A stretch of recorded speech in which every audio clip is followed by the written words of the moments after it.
The Unsolved Murder of Lisa O. This month's unsolved murder case takes us somewhere we haven't been yet, Hawaii. I want to be upfront before we get into things, this is new territory for me. I have learned a lot about Hawaiian culture while researching for this post, but I'm not naive or arrogant enough to believe I know everything. If I get something wrong, please let me know. Now on to the show. Lisa O was only 19 years old when she vanished off of the island of Oahu. She vanished into thin air for 10 days before she was found in her car, with no apparent cause of death. By everyone's account, Lisa had no enemies. So who would have wanted to hurt her? Let's explore. Who was Lisa? Lisa O was born on July 25, 1962 to parents Chester Dennis O and Patrice Mahia Kalani Akim Okonomano. Lisa had a rich cultural heritage from each of her parents, Chinese on her father's side and Hawaiian on her mother's. In 1982 Lisa was 19 years old. She stood at about 5'5" tall and weighed around 120 pounds. She had long, wavy black hair, and worked as a hairdresser. According to everyone, her roommate, family, friends, she was a hardworking, responsible, conscientious, and careful person. She was excited for her future and had just gotten her driver's license on January 18, 1982. And then she vanished. A photo of Lisa taken shortly before her murder. Via Hawaii News Now. The disappearance. January 20, 1982 was a rainy night on the island of Oahu. Lisa had just finished her shift at the Susan Beer Salon, which was located in Kailua. She was procrastinating leaving the building, hoping to wait out the downpour. Eventually, though, she decided to head out, as her boyfriend Doug Holmes was waiting for her at her sister's appointment in Makiki. She told her co-workers of her plans for the night. They didn't notice anything out of the ordinary when speaking with Lisa that night. She was just as steadfast and friendly as always. They had no way of knowing that they would never see Lisa alive again. On her way home, Lisa stopped to grab something to eat. She grabbed Poke on the way.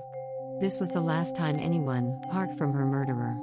She never arrived at her sister's apartment, nor did she arrive home to her parents' house that night.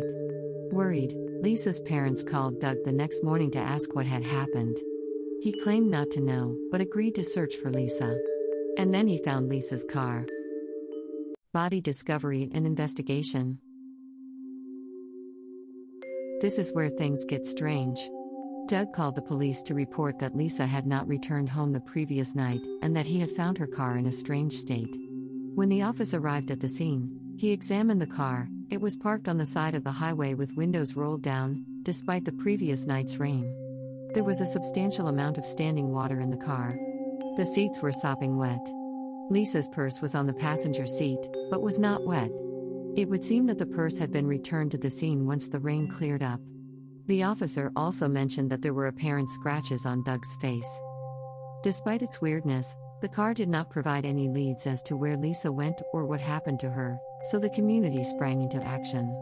The island was paper-ridden, thousands of missing posters, begging anyone with information to notify police. Lisa's parents gave several teary interviews. Search efforts consumed the island for 10 whole days, and came to a screeching and devastating halt on January 31, 1982. A man jogging with his dog on Mount Tantalus made a horrifying discovery. Lisa had been found. Her body was nude and badly decomposed, which prevented the coroner from determining an accurate time or cause of death. Despite this, investigators believe that they have worked out a loose chain of events in this murder. A witness came forward shortly after the search to report that they had seen a car with lights in its grille following Lisa's car on the night of her disappearance. Investigators believe that Lisa was abducted from her car, murdered, and then the killer attempted to hide her on Mount Tantalus. But who would want to do this? Theories? There are really only 3 theories here. 1. Lisa was killed by a stranger in a crime of opportunity. 2. Lisa was killed by someone she knew. Or 3. Lisa was a victim of the as yet unidentified serial killer known as the Honolulu Strangler, who was confirmed to have killed 5 young women in 1985 and 1986. Let's look at the theories one at a time. The idea that Lisa was murdered as a crime of opportunity is one that has several sub-theories. First, let's cover the basic one. Someone saw Lisa driving and was compelled to kidnap and murder her. It's rare, but it does happen. Another thought I have under this theory is whether Lisa was having car trouble that night. The car itself may have been fine, but Lisa was an inexperienced driver and the weather was bad. It's possible that someone pulled over under the guise of checking on her or helping her and struck once her guard was down. Another possibility here is that a police officer or someone impersonating a police officer got Lisa to pull over, hence the witness coming forward.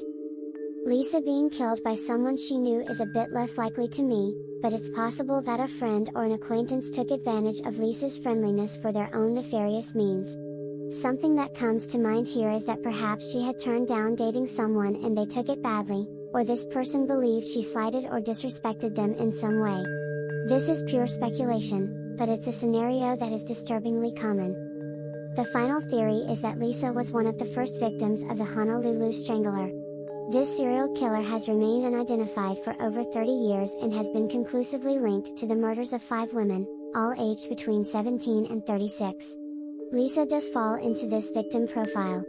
The confirmed murders also seem to line up with a highway system on the island, and Lisa's car was found on a highway.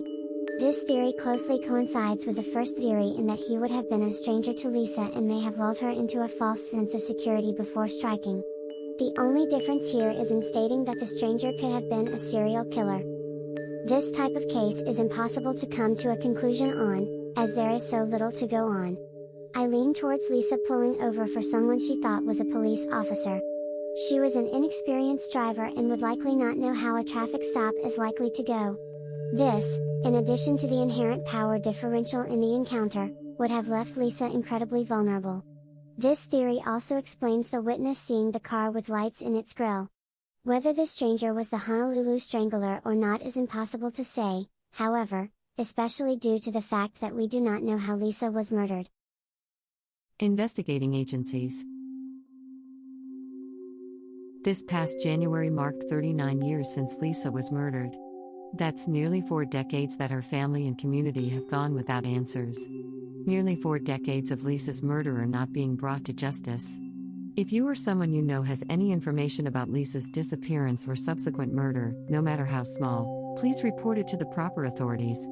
At this point, any small clue could be the key to pulling the bigger picture together. While I can't find any up-to-date information regarding detectives or agencies assigned to Lisa's case, it seems that the Honolulu police have ownership over Lisa's case. There is also our old fallback, Crime Stoppers. Crime Stoppers Honolulu accepts tips via their website.